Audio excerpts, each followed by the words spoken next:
Hello dear student, welcome my channel MI tuition point.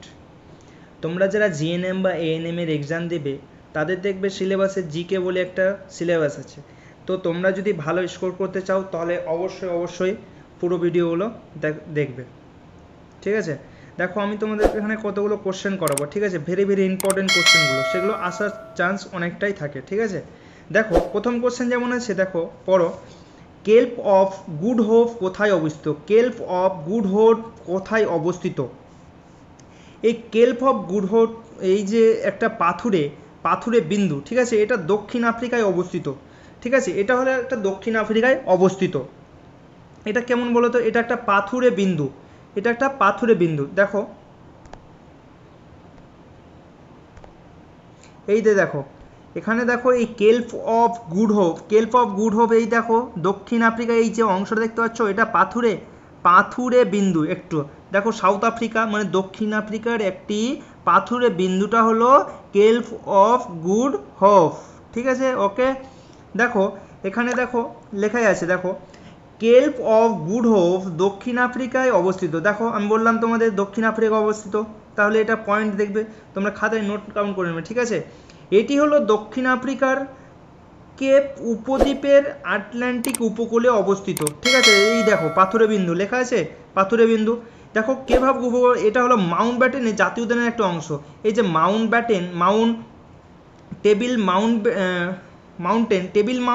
Table mountain জাতীয় উদ্যান আছে না, তারই একটা অংশ হলো কেল্প অফ গুড হোপ। এটা যখন ওই 1652 সালে না ডাচদের দ্বারা প্রতিষ্ঠিত, এই কেল্প অফ গুড হোপটাকে কেল্প ক্যালোনি নামে পরিচিত ছিল। তাহলে তোমাদের এটাও কোশ্চেন আসতে পারে, কেল্প ক্যালোনি কোথায় অবস্থিত? তোমরা এটাও দিতে পারে, কেল্প ক্যালোনি কখন, যখন 1652 সালে ডাচদের দ্বারা প্রতিষ্ঠিত হয়েছিল, তখন তারা নাম দিয়েছিল কেল্প ক্যালোনি, ঠিক আছে? তাহলে দেখো এখান থেকে কতগুলো কোশ্চেন মানতে পারে। দেখো এখানে যেমন কেপ অফ গুড হোপ কোথায় অবস্থিত, তোমাকে এটা যদি না দিয়ে এটাও দিয়ে দিতে পারে কেল্প ক্যালোনি কোথায় অবস্থিত, তাহলে সেম অ্যান্সার। এবার কেল্প ক্যালোনি কোন জাতীয় উদ্যানের একটা অংশ, এটাও একটা কোশ্চেন আসতে পারে। দেখো, টেবিল মাউন্টেন জাতীয় উদ্যানের একটি অংশ, ঠিক আছে? চলো তাহলে নেক্সট, এই দেখো, আচ্ছা দেখো, দক্ষিণ আফ্রিকা যেহেতু আসলো তাহলে দক্ষিণ আফ্রিকার ব্যাপারে একটু সামান্য আমরা ওটাও জেনে নিই। এই দেখো, দক্ষিণ আফ্রিকার রাজধানী দেখো কেপ টাউন। এই যে তিনটে আছে না, এই তিনটে দেখবে তোমাদের অপশানে কখনো এই তিনটে একসঙ্গে দেবে না, ঠিক আছে? যদি দেই অপশানে, তাহলে তোমাদের একটা দিবে, এই তিনটের মধ্যে একটা যেটা থাকবে সেটা টিক করে দিবে। তাহলে তোমাদের কাজ কি? এই তিনটেকে একবারে মুখস্থ রাখা। এবার এটাও আসতে পারে, রাষ্ট্রপতি, দক্ষিণ আফ্রিকার রাষ্ট্রপতিকে সিরিল রামাফোসা, দক্ষিণ আফ্রিকার রাষ্ট্রপতি, এটাও একটু মনে রেখে দেবে। আমাদের দেশে যেমন টাকা এগুলো চলে না, সেখানে দক্ষিণ আফ্রিকা কী চলে বলো তো? মুদ্রা। এই মুদ্রার নাম মনে রেখে দেবে, ঠিক আছে? আসো নেক্সট কোশ্চেন কি আছে, দেখো এই দেখো নেক্সট কোশ্চেন কি, জাপানের সর্বোচ্চ শৃঙ্গ ফুজি পর্বতটি ড্যাশ ধরনের শৃঙ্গ। তাহলে দেখো, জাপানে একটা ফুজি পর্বতমালাটা আছে, সেটা কি দ্বারা পর্বতমালাটা গঠিত হয়েছে? তাহলে আমরা দেখো, জাপানের সর্বোচ্চ শৃঙ্গ ফুজি পর্বতটি হলো আগ্নেয়গিরির শৃঙ্গ, ঠিক আছে? এবার আগ্নেয়গিরিটা কি? জ্বলন্তমুখী উপকরণের সঞ্চয় দ্বারা গঠিত। এই ধরো একটা জ্বলন্তমুখী, এখানে লার্ভা বেরিয়ে আসলো, এই জ্বলন্তমুখী উপকরণের সঞ্চয় দ্বারা গঠিত, ঠিক আছে? তাহলে এটা তোমরা মনে রাখো। এই দেখো এখানে চিত্র দেওয়া আছে, দেখো এটাই হলো তোমার আগ্নেয়গিরি পর্বত, ঠিক আছে? আগ্নেয়গিরি পর্বত, দেখো এটা সম্বন্ধে দিয়েছে আগ্নেয়গিরি পর্বত বা সঞ্চয় পর্বত। দেখো এই দেখো লেখা আছে, এই পর্বতগুলি জ্বালামুখী উপকরণের সঞ্চয় দ্বারা গঠিত, ঠিক আছে?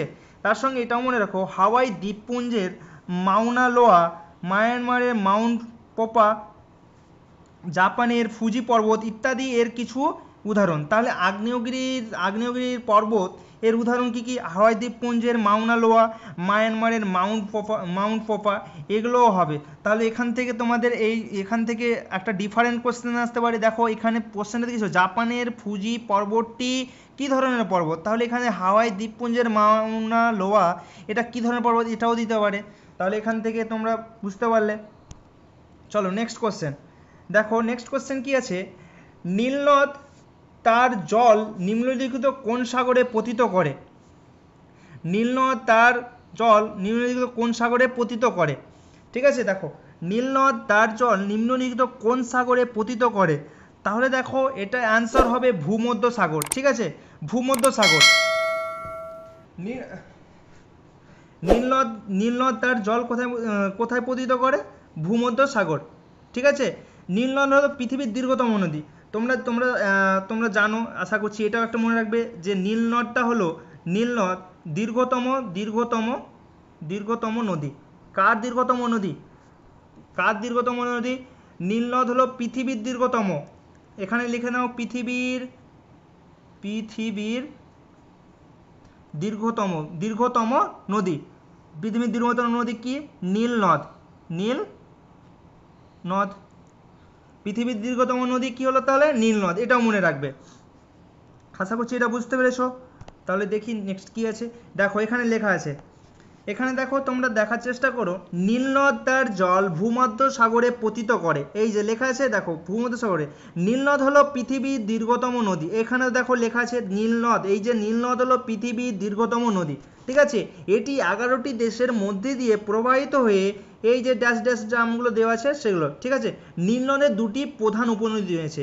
এটা তোমরা মনে রাখতেও পারো বা ছাড়তেও পারো, এটা তোমাদের নীলনদের কটা উপনদী রয়েছে? দুটা, একটা সাদা নীল, একটা নীল নীল। ঠিক আছে, এর উৎসগুলো একটু মনে রেখেই দিও, এর উৎসগুলো একটু শুধু মনে করে নেবে। দেখো আফ্রিকা গ্রেট, এই দেখো এখান থেকে কতটা হয়েছে, ইথিওপিয়ার তান্না হ্রদ থেকে উৎপন্ন হয়েছে। এই উৎপত্তিগুলো একটু মনে রেখে দেবে। ঠিক আছে, চলো নেক্সট কোশ্চেন। দেখো নেক্সট কোশ্চেন কি আছে, আমাদের সৌরজগতের বৃহত্তম আগ্নেয়গিরি কোনটি? আমাদের সৌরজগতের বৃহত্তম আগ্নেয়গিরি কোনটি? দেখি তোমরা ট্রাই করো। Olympus, Olympus Mons. ঠিক আছে, এটার অ্যান্সার হবে অলিম্পাস মনস। আমাদের সৌরজগতের বৃহত্তম আগ্নেয়গিরি হলো অলিম্পাস মনস, যেটা কিনা মঙ্গল গ্রহে অবস্থিত। এই যে তোমাদের সৌরজগতের আগ্নেয়গিরিটা আছে, এটা কোথায় অবস্থিত আছে বলো তো? মঙ্গল গ্রহে। মঙ্গল গ্রহে অবস্থিত আছে। ঠিক আছে, এটা তাহলে কোথায় অবস্থিত আছে? মঙ্গল গ্রহতে অবস্থিত আছে। আর এটি কত কিলোমিটার? এটি 25 কিলোমিটার অবধি লম্বা। ঠিক আছে, তাহলে 25 কিলোমিটার, এখানে লিখে নাও 25 কিমি লম্বা। 25 কিমি লম্বা, মঙ্গল গ্রহে অবস্থিত, আর 25 কিমি লম্বা। ঠিক আছে, এবার দেখো এখানে কি লেখা আছে, এটা একটু পড়ার চেষ্টা করো। আমাদের সৌরজগতের বৃহত্তম আগ্নেয়গিরি দেখো অলিম্পাস মনস। ঠিক আছে, যা মঙ্গল গ্রহে অবস্থিত। দেখো মিলছে, এটি প্রায় 25 কিলোমিটার লম্বা, যা মাউন্ট এভারেস্টের চেয়ে কত গুণ? 2.6 গুণ বেশি উঁচু। এবং ব্যাস, আচ্ছা এর ব্যাসার্ধ কত হবে? ব্যাস যদি 600 হয় তাহলে ব্যাসার্ধ কত? তাহলে 600/2 মানে কত আসছে? 300। তাহলে এটা কি? এটা হলো ব্যাসার্ধ। তুমি ব্যাসার্ধ যদি বলে তাহলে হাফ করে দেবে। এখানে দেখো ব্যাস আছে 600 কিলোমিটারের বেশি, মিটারেরও বেশি। ঠিক আছে, বুঝতে পেরেছো আশা করছি। চলো নেক্সট কোশ্চেন কি আছে দেখো, ভারতের কোন রাজ্যে ফ্লেমিঙ্গো উৎসব পালিত হয়? তাহলে ভারতের কোন রাজ্যে ফ্লেমিঙ্গো উৎসব পালিত হয়? এটার উত্তর কি হবে বলতো? এটার উত্তর হবে অন্ধ্রপ্রদেশে পালিত হয়। ঠিক আছে,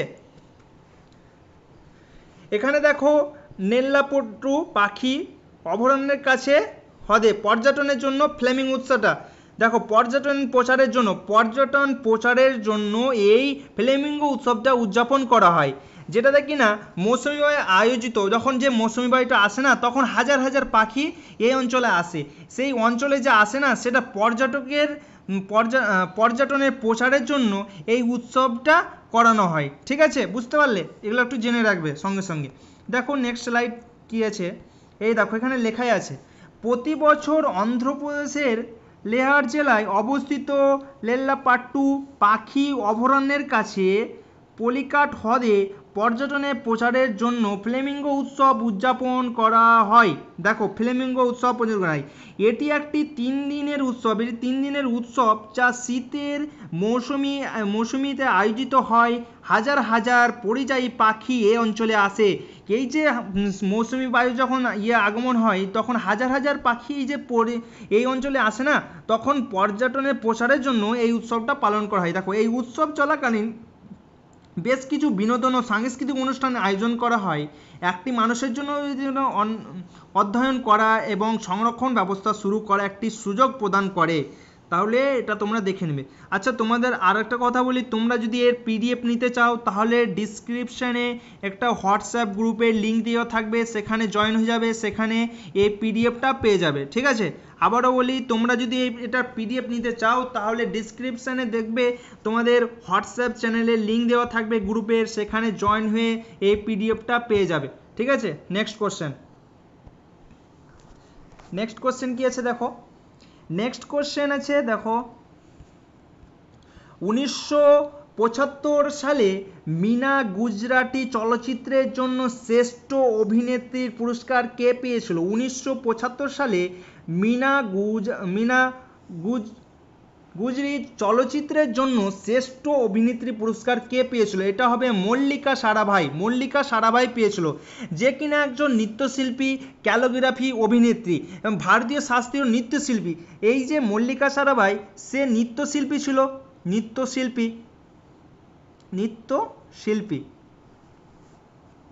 নৃত্যশিল্পী, তারপরে ক্যালিগ্রাফ এবং অভিনেত্রী। এখানে আমি লেখারই হচ্ছে না, তাই জন্য আমি লিখতে পারছি না। ঠিক আছে, অভিনেত্রী, সে অভিনেত্রী ছিল, অভিনেত্রী। তাহলে এটা বুঝে গেলে। দেখি কি লেখা আছে স্লাইডে। এই দেখো লেখা আছে মল্লিকা সারাভাই, তিনি একজন বিখ্যাত ভারতীয় শাস্ত্রীয় নৃত্যশিল্পী, ক্যালিওগ্রাফ এবং অভিনেত্রী। ঠিক আছে, দেখো তিনি পারফর্মিং আর্টসে তার অবদানের জন্য অনেক পুরস্কার ও সম্মাননা অর্জন করেছেন। তিনি 1975 সালে মিনা গুজরির জন্য শ্রেষ্ঠ অভিনেত্রী পুরস্কার পেয়েছিলেন।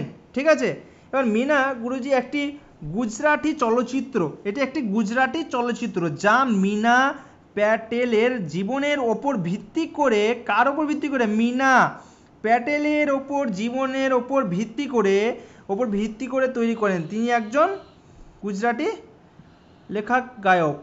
এই যে মিনা প্যাটেলটা কে ছিল? একজন গুজরাটি লেখক গায়ক। ঠিক আছে, দেখো নেক্সট কোশ্চেন। এটা দেখো, এটা একটা খুবই ইম্পর্ট্যান্ট কোশ্চেন। দেখো বিশ্ববিখ্যাত হ্যারি পটার, এই যে বিশ্ববিখ্যাত হ্যারি পটার সিরিজের লেখককে, আশা করছি তোমরা এটা শুনেছো, হ্যারি পটার এটা শুনেছো। বিশ্ববিখ্যাত হ্যারি পটার সিরিজের লেখককে, এর লেখক হচ্ছে তোমার জে.কে. রাউলিং। এটা কখন লিখেছিল বলো তো? এই যে জে.কে. রাউলিং একটা কোথায় যাত্রা করছিল, ঠিক আছে, এবার যাত্রা করছিল, তখন ওই কি করেছিল, ওর ট্রেন লেট হওয়ার জন্য সে বসে এইটা লিখতে শুরু করেছিল। ঠিক আছে, ট্রেন লেট হয়ে যাওয়ার জন্য সে বসে এইটুকু লিখতে শুরু করেছিল। ঠিক আছে, ভালো লাগবে জানতে। দেখো এতে দেখো লেখাই আছে 1990 সালে ম্যানচেস্টার থেকে লন্ডন কিং ক্রস যাওয়ার ট্রেনটি বিলম্বকালে জে.কে. রাউলিং এর মাথায় প্রথম হ্যারি পটারের ভাবনাটি আসে। ঠিক আছে, পরবর্তী 5 বছরে তিনি সিরিজের 60টি বই লিখে ফেলেন 5 বছরের মধ্যে। তাহলে শুরু কখন হয়েছিল? জে.কে. রাউলিং লিখতে শুরু করেছিল কখন? ওই কোথায় ছিল, ম্যানচেস্টার থেকে লন্ডন কিং ক্রস যাওয়ার ট্রেনটি বিলম্বকালে এই ঘটনাটা লিখেছিল। ঠিক আছে, নেক্সট কোশ্চেন কি আছে? নেক্সট কোশ্চেন দেখো, ফতেপুর সিং দ্বারা মুঘল সাম্রাজ্যের রাজধানী হিসাবে প্রতিষ্ঠিত হয়েছিল। এটা কি হবে বলতো? সম্রাট আকবরের কালে সাম্রাজ্যের রাজধানী হিসেবে প্রতিষ্ঠিত হয়েছিল। ফতেপুর শহরটি মুঘল সম্রাট আকবর দ্বারা নির্মিত হয়েছিল। ঠিক আছে, এর রাজধানী হিসেবে তিনি পরিকল্পনা করেছিলেন, অভাবে শহরে ত্যাগ করতে বাধ্য করেছিলেন। এরপর 20 বছরের পর না মুঘলদের রাজধানী লোহারে স্থানান্তরিত করা হয়েছিল, ঠিক আছে, লোহারে স্থানান্তরিত করা হয়েছিল। চলো স্লাইডে দেখি কি আছে। এই দেখো, দেখতে পাচ্ছ, দেখো ফাতেপুর শহরটি মোগল সম্রাট আকবর দ্বারা নির্মিত হয়েছিল। তিনি এই শহরটি তার রাজধানী হিসেবে পরিকল্পনা করেছিলেন, কিন্তু জলের অভাব তাকে শহর ত্যাগ করতে বাধ্য করেছিল। তাহলে প্রথম কি করেছিল ফাতেপুর, এই যে দেখো রাজধানী হিসেবে পরিকল্পনা করেছিলেন এই শহরটি, কিন্তু তাকে জলের অভাবের জন্য তাকে বাধ্য হয় এটা ছাড়তে। এর 20 বছরের মধ্যে মুঘলদের রাজধানী লাহোরে স্থানান্তরিত হয়। ফাতেপুর 1971 থেকে 1585 সালের মধ্যে নির্মিত হয়েছিল, ঠিক আছে। নেক্সট কোশ্চেন দেখো, দয়ানন্দ, এটা কিন্তু ভেরি ইম্পর্টেন্ট, এটা ভেরি ইম্পর্টেন্ট, ঠিক আছে, এটা একটু মার্ক করে রাখবে, এটা ভেরি ইম্পর্টেন্ট। দয়ানন্দ সরস্বতী নিম্নলিখিত কোন সংগঠনের প্রতিষ্ঠাতা ছিলেন? তাহলে এটার অ্যান্সার কি হবে বলো তো? এটার অ্যান্সার হবে তোমার দয়ানন্দ সরস্বতী ছিলেন আর্য সমাজের সঙ্গে প্রতিষ্ঠাতা ছিলেন।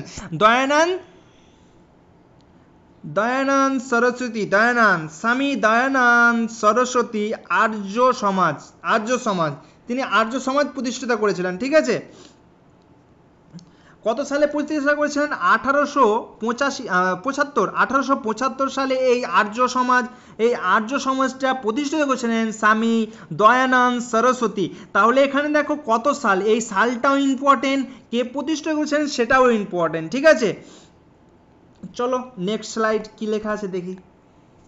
এই দেখো এখানে লেখা আছে স্বামী দয়ানন্দ প্রতিষ্ঠিত করেছিলেন 1875 সালে। স্বামী দয়ানন্দ আর্য সমাজ প্রতিষ্ঠিত করেছিলেন, এই যে আর্য সমাজ। তিনি বেদের অনুবাদন করেন এবং সত্যপ্রকাশ, বেদ ভাষ্য, ভূমিকা এবং বেদ ভাষ্য নামে 3টি গ্রন্থ রচনা করেন। তিনি বৈদিক সাহিত্যে ফিরে যান স্লোগান দিয়েছিলেন। দয়ানন্দ, এটা দেখে নেবে, ঠিক আছে। চলো নেক্সট কোশ্চেন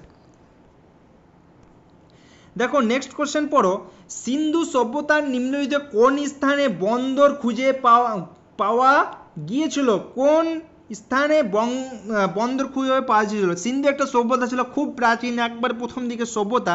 তো কোন স্থানে বন্দর খুঁজে পাওয়া গিয়েছিল? এটার অ্যান্সার হবে লোথাল, ঠিক আছে। এটা একটু মনে রাখবে, এটাও একটা ভালো কোশ্চেন, এটাও আসার চান্স অনেকটা, ঠিক আছে। লোথাল, ঠিক আছে, মনে রাখবে। নেক্সট কোশ্চেন, এই দেখো তোমরা দেখতে পাচ্ছ লোথাল বন্দর আবিষ্কার হয়েছিল, ঠিক আছে। দেখো এবার দেখো, এটা একটু কিন্তু খুব কারেন্ট, এটা একবার কারেন্ট জিকে কোশ্চেন, ঠিক আছে। দেখো এটা কারেন্ট জিকে কোশ্চেন, একদম কারেন্ট জিকে কোশ্চেন একবারে, ঠিক আছে। এটা তোমরা দেখবে, দেখো কোন সার উপাদানের ওপর জিএসটি 18 থেকে কমিয়ে 5% করা হয়েছিল, ঠিক আছে, কোনটা? এটা তোমরা আমাকে কমেন্ট সেকশনে বলবে, ঠিক আছে, কমেন্ট সেকশনে বলবে এই অ্যান্সারটা, কমেন্ট সেকশনে অ্যান্সারটা আমি তোমাদের কাছে জানতে চাই। এটা একবারে কারেন্ট, মানে একবারে খুব, এটা আসার চান্স অনেকটাও থেকে যায়, বুঝতে পারলে। এটা মানে ইদানিং কিছুদিন আগে হয়েছে, ঠিক আছে, কারেন্ট ইভেন্ট এটা বলবে অ্যান্সার। আর আরেকটা তোমার, এই দেখো, সরি বলবো না, দেখো পিডিএফ, তোমরা যদি আগে বলছি, তোমরা যদি পিডিএফ নিতে চাও এটার, তাহলে ডিসক্রিপশানে হোয়াটসঅ্যাপ গ্রুপের লিঙ্ক দেওয়া থাকবে, সেখানে জয়েন হয়ে যাবে, সেখানে পেয়ে যাবে, ঠিক আছে। দেখো নেক্সট কোশ্চেন কি আছে দেখো, নেক্সট, নিম্নলিখিত কোন হরপ্পা সভ্যতার স্থান হরিয়ানায় অবস্থিত? এটা হবে রাখিগড়ি, অ্যান্সার হবে রাখিগড়ি। তোমরা স্লাইডটা দেখে নাও, বুঝতে পারবে। দেখো এখানে কি লেখা আছে, হিসার জেলার রাখিগড়ি গ্রামে অবস্থিত সিন্ধু সভ্যতার খাড়িগড়ি স্থান, আমি অ্যান্সার কি বললাম তোমাদের, অ্যান্সারটা ভুল, খাড়িগড়ি, ঠিক আছে, অ্যান্সার ঠিক আছে। তাহলে দেখো একটু পড়ে নাও, দেখো সাইড মৌসুমি, এটা একটু পড়ে নেবে, ঠিক আছে, এটা তোমরা একটু দেখে নেবে এই জিনিসটা। তো আজকের ভিডিওটা এখান থেকেই, ঠিক আছে, আজকের ভিডিওটা এখান থেকেই দেখবে। কটা কোশ্চেন হলো? আমার মনে হচ্ছে তোমার 10 না 12টা কোশ্চেন হলো, ঠিক আছে। আবারও তোমাদের বলি, তোমরা যদি এটার পিডিএফ নিতে চাও তাহলে হোয়াটসঅ্যাপ গ্রুপের লিঙ্ক দেওয়া থাকবে, কোথায় বলো তো? ডিসক্রিপশানে, সেখানে গিয়ে জয়েন হয়ে যাবে। আর গ্রুপে এটা পেয়ে যাবে, ঠিক আছে। আর ভিডিওটা যদি ভালো লেগে থাকে তো অবশ্যই ডিসক্রিপশানে কমেন্ট সেকশানে কমেন্ট করে দেবে তোমাদের ফিডব্যাক, ঠিক আছে। আর তোমাদের যে বন্ধুবান্ধবগুলো জিএনএম এএনএম এর এক্সাম দিতে চাইছে তাদেরকে এটা শেয়ার করে দেবে, ঠিক আছে। অত্যন্ত ভালো ভিডিও এটা, ঠিক আছে, ওদের জন্য। তাহলে এখান থেকেই শেষ করছি ভিডিও। Thank you.